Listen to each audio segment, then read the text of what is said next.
Right, hey guys, how are we doing? Back on another video with Total Art Mark. We're continuing with his Bleach review, and we're still in the Soul Society. We're on the second part now.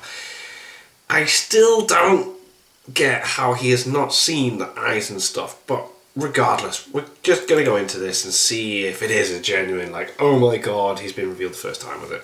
Hello, my lovely people, and welcome to my review of the Soul Society, particularly its second half. Last week I covered the beginning, and this week we discussed the climax as well as all the narrative tricks Kubo implemented to pull this proverbial rabbit out of this narrative. So sick. This arc was enormously fun to read and review, so without further ado, I'm Toy Not Mark, and these are my first impressions of, thoughts on, and review for an arc that honestly needs no introduction. It's so sick. An undeniably widely beloved arc that tells the classic hero's journey in a powerful fashion.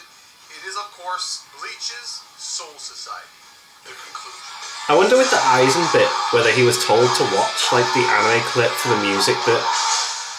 So, as many of you might have noticed, in the first part of my review for Soul Society, I outlined the introductory plot points that build up to the significant midpoint in the narrative. Ichigo chooses to accept the call to action at the beginning, despite the dangers, with him meeting a series of increasingly more difficult physical and introspective challenges, helping him to become a more complete individual until he finally makes it to the top of the proverbial mountain, or in this case, literal tower, to achieve the goal he has set out to accomplish. We've got to save the princess from the tower. The boss that stands in his way from rescuing Rukia, who I am quite literally struggling not to call damsel in distress a tower. Definitely. However, maybe I'm see if he compares this to the this is where Kubo saving decides to implement what Urahime. most writers refer to as a midpoint reversal. I've mentioned in this video's intro, as well as in this arc's first half, that what helps the Soul Society feel so much more cathartic and complete when compared to something like Substitute Shinigami, which I did also enjoy, was its adherence to a more traditional story structure.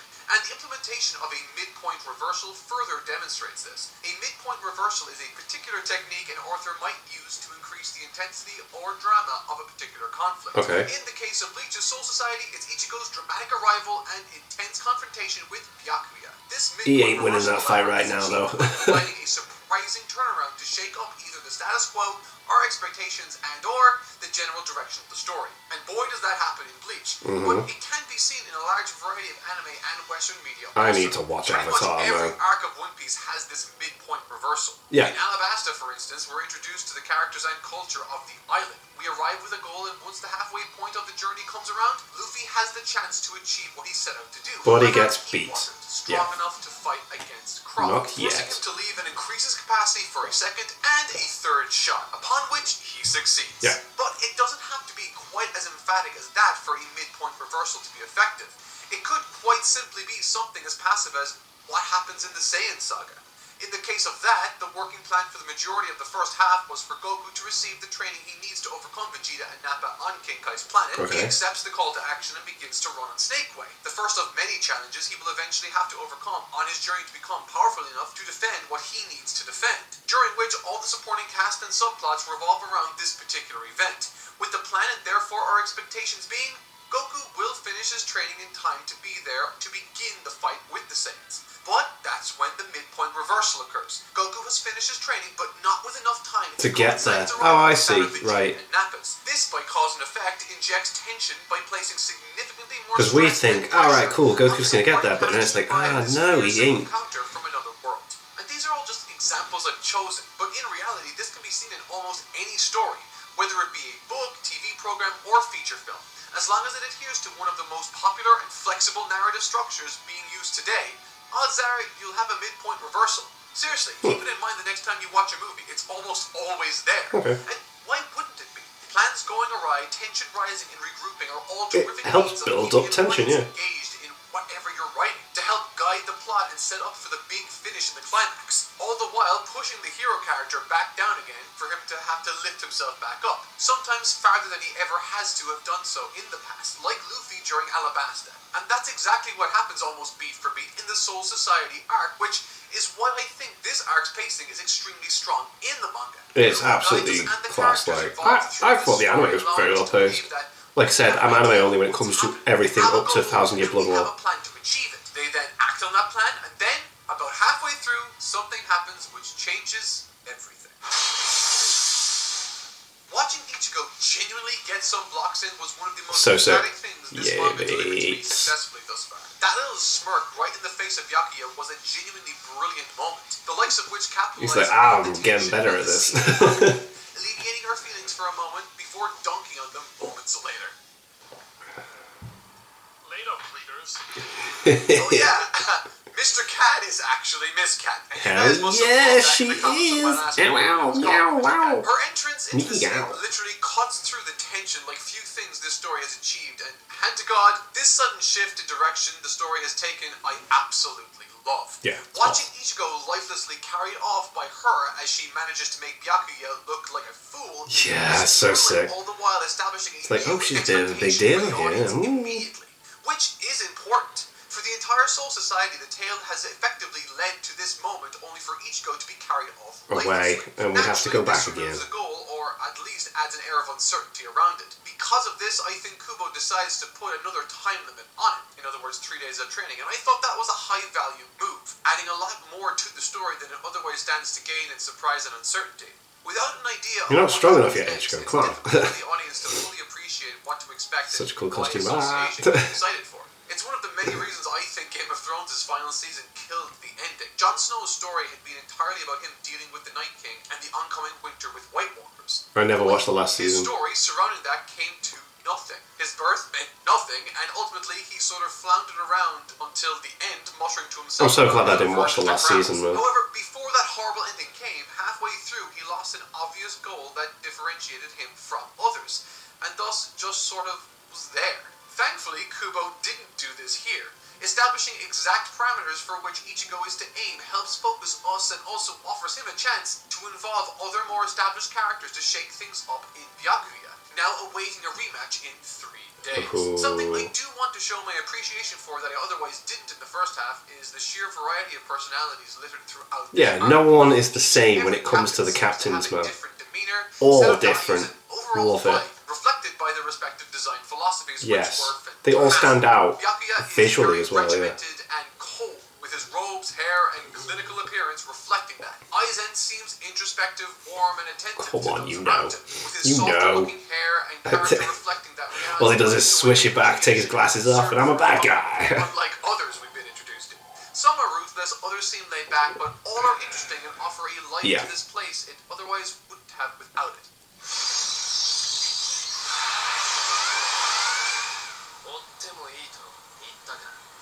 Here we go. Okay, now it's at this point in the story that things start to feverishly rush to the climax, with all the various pieces, once in different complex scenarios, reaching similar conclusions, resulting in a much more tidy setting for our hero, the Bleach himself, to come and save the day later, after his training, of course. Now, before we touch on that, last week I glanced over it, but today I'd like to talk about it in more detail. Sure. The side characters and their exploits, while Ichigo is busy being... Yeah. Let's kick things off with Chad. As we know, Chad, along with the others, were all split up to varying degrees during the initial arrival beyond the walls. For the most part, Uryu and Orihime... It's a shame they didn't do more with these later on, but they did an alright job with them at the moment. He does run into the third and eighth company, someone called Injoji, or should I say, Injoji runs into his fist. Bam. Then Chad is confronted by a particular captain called Kyoraku. No chance. You got no chance, mate. Amidst a sea of cherry blossoms, Chad is fucked. I began to worry for Chad's future in the series. This was before we had ever had any confrontation with a captain directly before. I mean, this was before the Kenpachi fight with Ichigo. And cherry blossoms typically symbolize a host of different things across the world, from love to brilliance to new beginnings. However, in Japan, it can also symbolize the transience and fragility of life. Stunningly beautiful and a dominant feature of their area during bloom, all good things eventually come to an end, acting as a timeless metaphor for human existence. Powerful and glorious when in season, but tragically short-lived. Visually acting as a reminder that our lives too are fleeting. And this captain dude is surrounded by them. I'm not sure if it's an aesthetic, but at the time, I genuinely feared for Chad going forward here. I genuinely thought that it could act as a visual indicator that Chad... I mean, yeah, cool that he didn't kill him off, but he doesn't stand a chance, like... ...to the short-lived amount of time Rukia spent with the group, having arrived in Ichigo's life at the same time as when the cherry blossom bloomed in Japan. This could also indicate the great impact she had on the group despite the short time she spent there, having created, in effect, a new beginning for herself on Earth. Or perhaps I'm reading way too much into it and Kubo just thought, hey, this looks cool. Either or, whatever.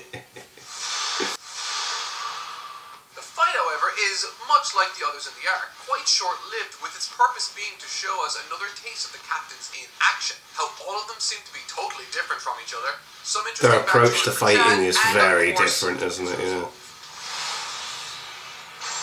Additionally, as I mentioned, this fight also takes place before the confrontation with Byakuya and Ichigo, which honestly is part of what makes that confrontation so intense. Byakuya, as a result, is painted as the best of the best. He's the pinnacle. This is what happened to Chad when he faced off against this guy, a captain certainly, but perhaps not the strongest of them. Then how would Ichigo fare? I feel like he definitely stacks up higher than Byakuya though. My god. Orihime and Uryu sneaking into the ranks of the Soul Society was honestly really fun. And a nice change of pace. It's less fighting and more avoidance of that very conflict. Yes, because they know they need to be careful. They at least tried to employ some subtlety and attempt to bluff their way through the ranks while avoiding the pursuit of a captain that knows who they are. This captain in pursuit of them is called Kurotsuchi. And he's a bluntly, creepy I was man. stunned at how on the nose he was depicted as a heartless psychopath willing to throw the lives of his subordinates away as bait. Quite literally just like your shields. In an effort to seize or kill Orihime and Uryu. It's obvious life is meaningless to this guy, willing to, as we later find out, operate on and augment his live test subjects, torturing them and reveling in their suffering. I don't want to assume he was inspired by some less than savory events that took place during World War II in Nazi Germany, but it sort of seems that way. And now that he's cornered Uryu, we get a really good fight here. This is a really good fight, to be fair. This is boss. This might be the most twisted and disturbing individual we've had one of our heroes fight. He's creepy as hell. The fight makes Uryu look like an absolute badass. But outside of the obvious awesome visuals I've come to expect from Kubo at this point, I think there's a lot to love about this fight specifically. After an impactful and triumphant opening against this dude, Uryu gets caught up in a move of his that leads to his own paralysis. Once again, opening Uryu up to impressing him more by overcoming that. Now, I love Kurotsuchi's design. It's intentionally clinical, cold, and psychotic looking, kind of like a creepy doll come to life. However, his dialogue sort of embellishes this physical trait also, admitting proudly to having tortured and experimented on the Queen. Yeah, he doesn't care. This naturally is enough to offer Uryu the resolve to deal with this, but I also enjoyed how it led to another flashback for the character himself. Similar to Chad's, we see the impetus for Uryu's knowledge, some complexities concerning his past with his father, and most importantly, the essence of a technique that ends up being his salvation. I might have touched on this once or twice, broadly speaking, in my previous videos, but the way this manga is paced has an effect on the battles I only recently noticed. The fight in question is honestly quite good, teaches us, as I said, a bit about Uryu, shows us how virtuous he can be, how powerful he truly is in some of his past, not to mention describes to us the sort of captain this dastardly person is. Yeah. However, despite the battle feeling like it covered a decent amount, the fight itself is remarkably sparse and short, and has honestly little to it, basically packing a strong punch into a proportionately small runtime. Each chapter, because of how close so sick, it looks so good. Story in, seems to cover one major plot beat per issue. One chapter could deal with exploring who the bad guy is, and another on overcoming a particular attack. And with this focus on step-by-step narrative progression, systematically overcoming an opponent like this has the knock-on effect of attacks that eventually meet their mark feeling significant and pivotal, while also keeping things short and simple. In other words, all killer, no filler. It looks very berserk-esque, though, however, that there are other effective means of structuring and presenting a battle in a manga. It just depends on the sort of themes and style you're going for, really. Personally, I like what Bleach is doing here, but there are tons of others like One Piece during Onigashima which saw a ton of fighting that, while every action might not be pushing or driving the story, still aided Oda's desire to establish a chaotic and frantic setting. Yeah. However, even outside of the more frantic team-up battles, one-on-one contests in One Piece, due to the amount of exposition necessary, tend to have a lot more back and forth in a single chapter. Which, again, isn't a bad thing, just a difference in approach I noticed. Concerning this fight with Uryu, however, I think it is his best outing yet. It demonstrated taking in that ratio being used, something we'll be exploring a lot more in the second half, ultimately raising Uryu in my estimation and placing him in a victorious, albeit compromising spot following the contest. And so, following both of these fights, Chad and Uryu's, they find themselves in captivity. I wonder if at this point Chad felt bad, because he is the only one of the main group to both get captured and not take down a captain. Aww. While Ichigo's training does take up a small amount of time in the story, it doesn't really get the focus I thought that it would. Now, with that said, there is story for Ichigo and his training, where he achieves a chance to unlock his blade's second phase, Bankai, which allows him to be many times stronger than he already was. And honestly, so it's kind of cool. It's achieved by fighting Zengetsu, who on some level represents Ichigo mastering his weapon, so to speak. It's a nice metaphor. However, more attention during this time is dedicated to other characters that surround Rukia's dire situation, and of course, the Aizen murder. And honestly, I thought this was really important. We get to see the hidden details of the letter Aizen left behind, and learn that the blade used for execution, the execution for Rukia, might be something someone would be after. Something massively powerful, and thus presupposes that Rukia's execution has been orchestrated to create an opportunity to steal Here we go. Not quite. The direction of Rukia's fate, Ichigo's character, and the supporting cast. It was this mystery surrounding the execution as well as Aizen's murder that I honestly just couldn't wrap my head around. There were so many variables to consider, so many different pieces of information pointing out that seemed misleading or curious. Like, for a few pages, Toshiro becomes the prime suspect until we see his inner monologue moments later and learn as readers that he is in fact innocent. Like, what's going on? And now Renji is training with Ichigo?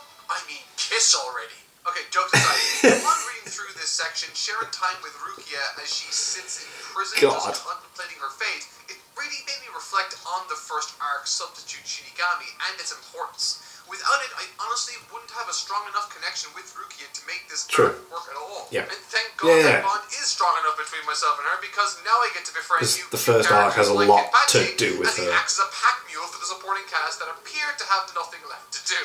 With that said, however, I think it is cool that characters like Kenpachi, Ikaku, and another part of the company whose name I completely forget, I forget stay behind to hold off the people involved with the execution. I think it's a nice touch having the people Ichigo defeated and ultimately chained to act as the barrier between Rukia and... It's like Naruto's talk no jutsu stuff, isn't it? It's like, hey, Ichigo has that effect on everyone to like go, hey, you know what, he's actually alright.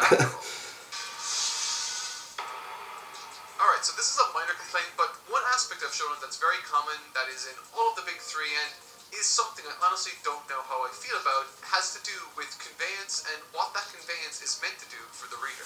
In an action film, if someone gets impaled, then we know they are done. If someone gets shot, then we know that they are done. Yeah. Well, most of the time anyway.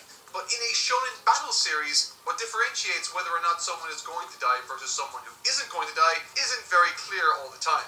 In fact, if you read the dialogue where they tell us how they're feeling, it's actually... Kenpachi's made to be like an absolute mad powerhouse, though.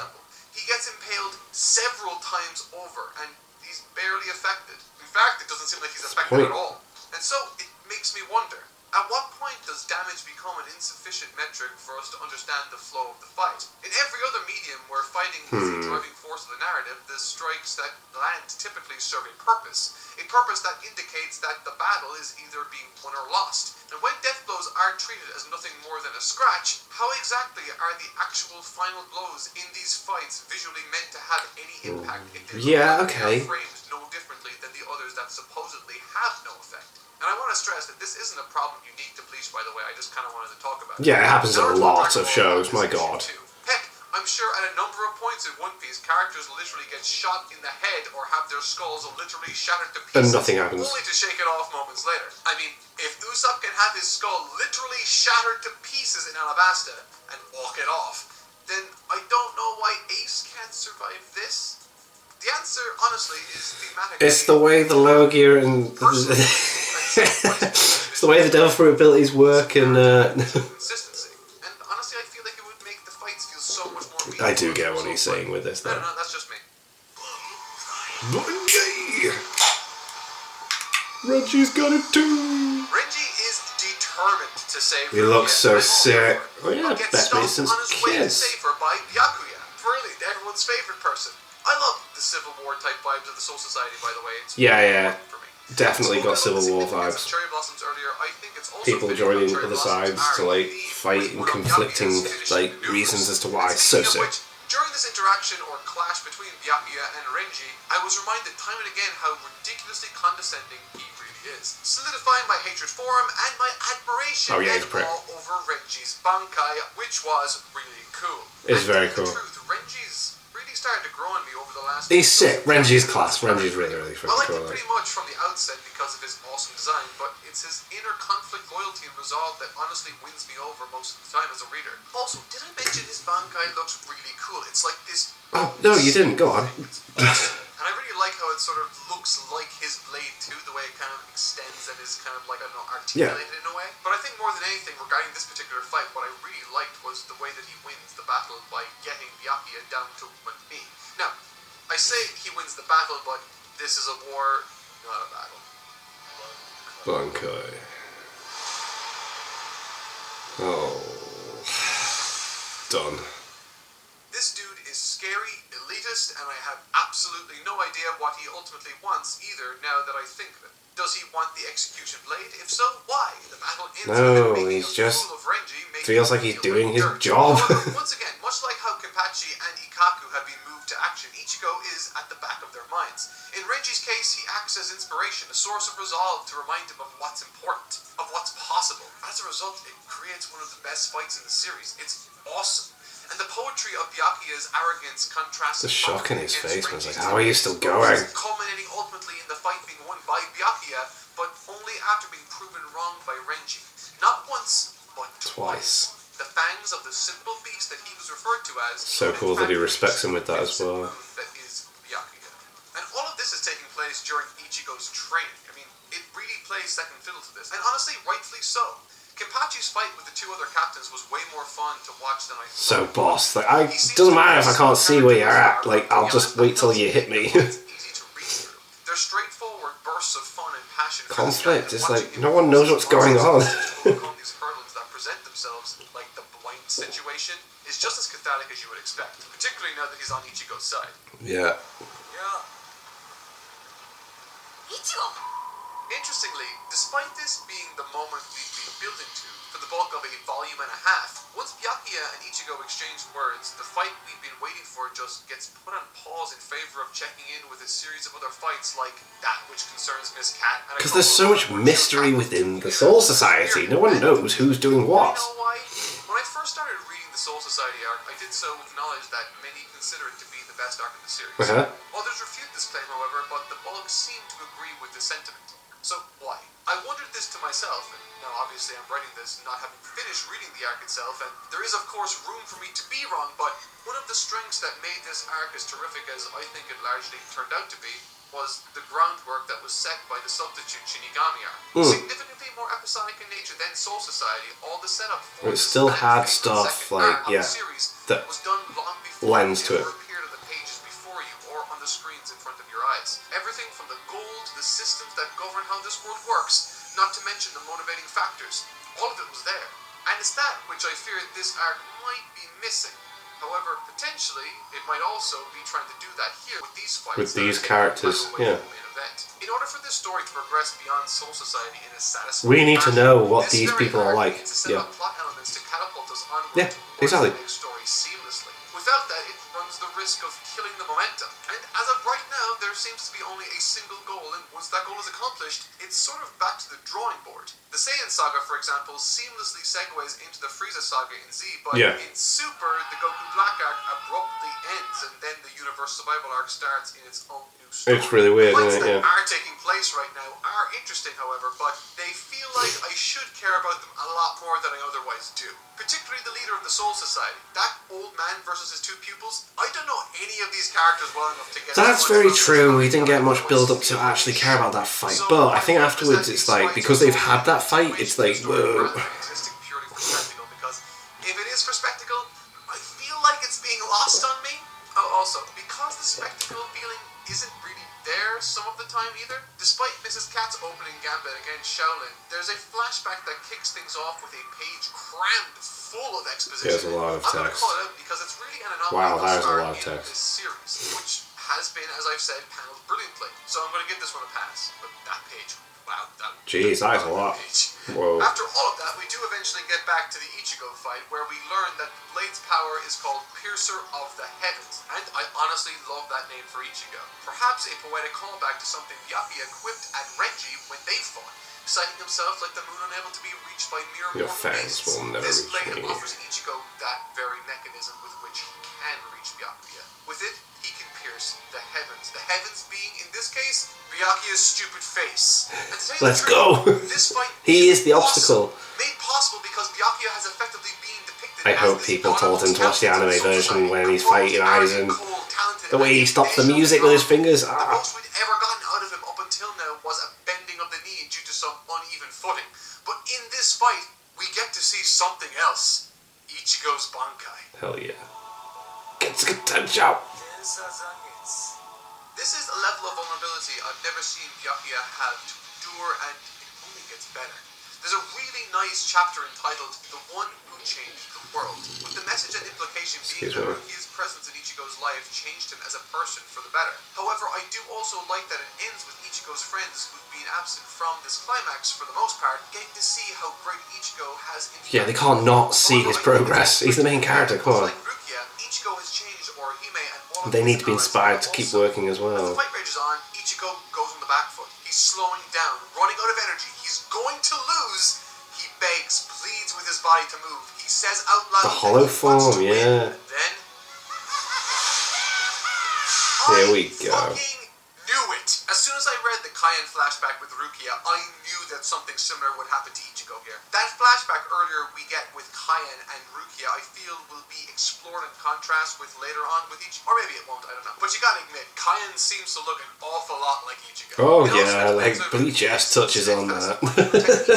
But I also knew, as soon as Kaien went berserker mode, that something like that might also be possible for someone like Ichigo. And seeing as that seems to be the case, I've been predicting that this would happen since the beginning of the Soul Society. Or, more specifically, ever since I saw him first transform with the mask on. But I don't think that's the interesting part of this narrative decision, at least not entirely. It feels like, right now, while this is a part of Ichigo that he is literally fighting against physically and thematically, I think that very lack of acceptance is what's holding him back, actually. We've seen him acknowledge the utility of this monstrous form, and now we're seeing how effective he can be once again. But one thing they both share in common is a lack of respect and synergy with each other. Yeah. The idea and mistake I think being committed by Ichigo here, potentially, is that he thinks this isn't him. When in reality, they are one of the same partners, as it were, to borrow a phrase from their previous meeting. My initial impression right now is as it was last week. It feels like the message is that we all have a monster inside of us that is capable of learning to damage if not unchecked. get rid of it, In response to this reality, many but might try to either use it, indulge in this form. embrace it, However,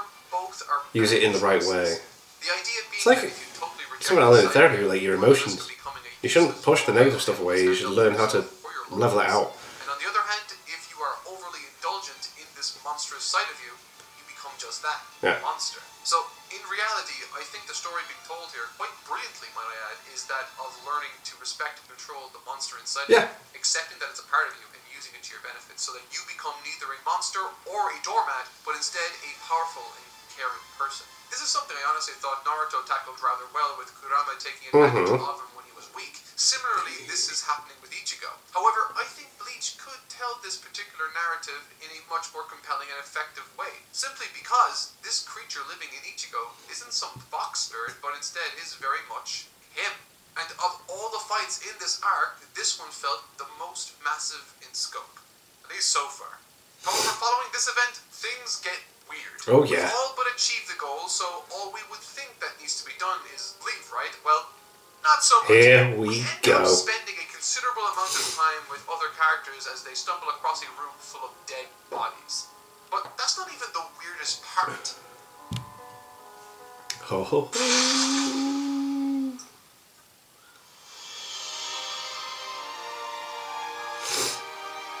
This legitimately knocked me for a loop. I mean, this is a great way of skewing the audience's point of view, because I was using Aizen's left behind information as gospel for me to base all of my assumptions on, as I'm sure Kubo everyone, wanted me to. that's what he But wanted now to, with this sudden realization, I'm like, okay, so all of it was a lie, which means, once again, I don't know anything. And once again, I don't know what the implications are of this. I was definitely misled by his kind outward demeanor, but other than that, I had no idea someone like that could conceivably fake his death with high-ranked members of the Soul Society surrounding him. So, in a way, Zanpakuto's just that powerful. Aha moment like I wanted to get. It is an interesting ruffle to the story that makes me ask more questions, which is good considering this isn't the last arc of the series and Kubo does want us to keep reading. The ending to this arc is utter chaos with so many different plot threads being paid off, taking twists I didn't expect along with revealing new information concerning the world I never knew. And yet, strangely enough, it ends rather conclusively, however, not entirely so. Aizen is the driving force of this arc's conclusion, and he is the bad guy. Deserving of that position. Immeasurably powerful, cunning in all the most underhanded of ways, disappearing from before Toshiro only to find himself before Renji carrying Rukia. And even moments like this where we see someone like Renji struggling to defend and survive against Aizen helps to bring attention to the real strengths of this arc. How the newly introduced characters have progressed far beyond what they were first introduced as. Someone like Renji, nothing but a dog for the Soul Society, now fights for something he believes in against insurmountable odds. He has more to fight for, yeah. And Aizen, someone who I genuinely thought was a chill guy, ends up being the big bad of the entire arc. And by the looks of it, multiple arcs. With the he's the main bad now until specifically because 1,000 Year Blood War. The opportunity to say this.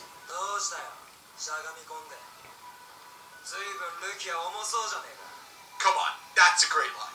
There is a period of monologuing Aizen enjoys a little too much right after he puts down Ichigo that felt a little too expository, but honestly, that's just a taste thing. Villains have been doing this for centuries, and the fact is... Oh, you've no idea. Aizen's been planning so much for so many years now, mate. It's like, He explains the reasoning behind why he's doing what he's doing and alludes to something called holification, the process of exceeding your potential, I think, by means we've seen through the likes of Ichigo and Kaya. Following that, he takes out the Hogyoku out of Rukia, and Jin goes to kill her, but...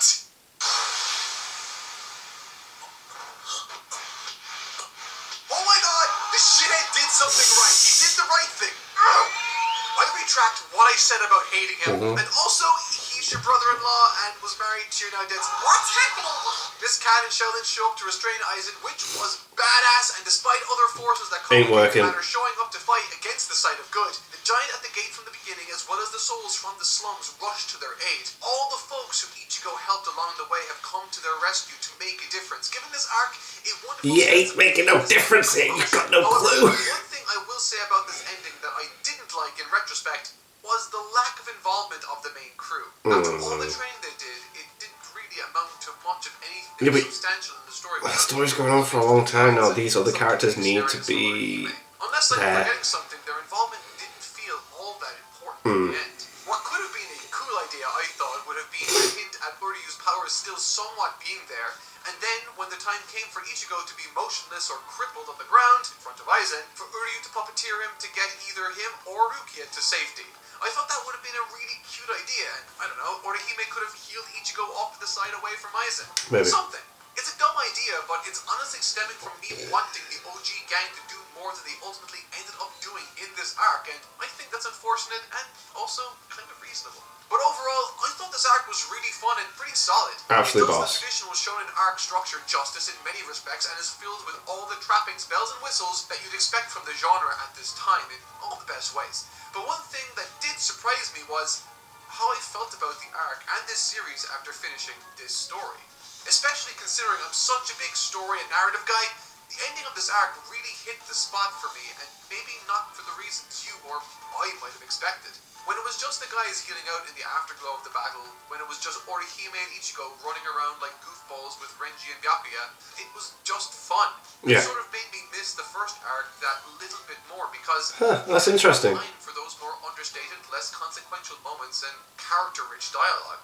Rukia getting to apologize and ultimately choosing to stay in the Soul Society was an interesting idea, but Ichigo immediately respecting that decision was the icing on the cake that this arc really needed for me. I mean, I just love these characters. They are by far and away the story's strongest quality, and this is coming from someone who loves the artwork in this manga to an unhealthy degree. I don't know where the story will go from here, obviously, but considering Aizen pieced out through a giant Menos Grande mosh pit in the sky, I'm guessing just turns himself into a bad guy like that. Next week, I take my first step into potentially controversial territory, and I'm honestly very hopeful. But until then, I've been totally not Mark. I'll see you all next week, and thank you all so much for taking the time to watch this video. Cool. I just don't believe he didn't know about the Aizen reveal. But that was a really good review. Absolutely class. And it's a shame. It's a shame. And hope maybe in the next episode, because sometimes he does do these things, doesn't he? I feel like, yeah, with some reviews, he gets told to watch the anime version at times, doesn't he? So I'm hoping next week he'll have a moment where he goes, oh yeah, I got told to watch the Ichigo attacking Aizen clip because it had Ichigo's theme playing every time he's about to win, and then he's the first one to just block the sword and the music goes. One of the epic moments ever. But yeah, cool review. Awesome. Really enjoyed checking these out every week. It's a nice little reminder as well for the story for me as well, leading up to 1,000 Year Blood War. Because, yeah, like I said, 1,000 Year Blood War is when I started reading the manga, because I was like, I need to know what's going on. So I'm anime only for all this, so it's nice to see how the manga was like this. And then, yeah, is he going to review the 1,000 Year Blood War manga as he's going on? Because it's only a month away, isn't it, until then? But anyway, we'll find out soon. Thank you to my patrons. If you want to have your name at the end of every video, I have a link in the description to the Patreon page. $1 a month is all I ask to help support the channel. Greatly appreciate it. Thank you guys very much for that, and thank you all for watching. What do you guys think of that? What do you guys think of this? Click like, subscribe, and leave comments down below. Let me know what I should watch and discuss in future videos, and I'll see you guys next time.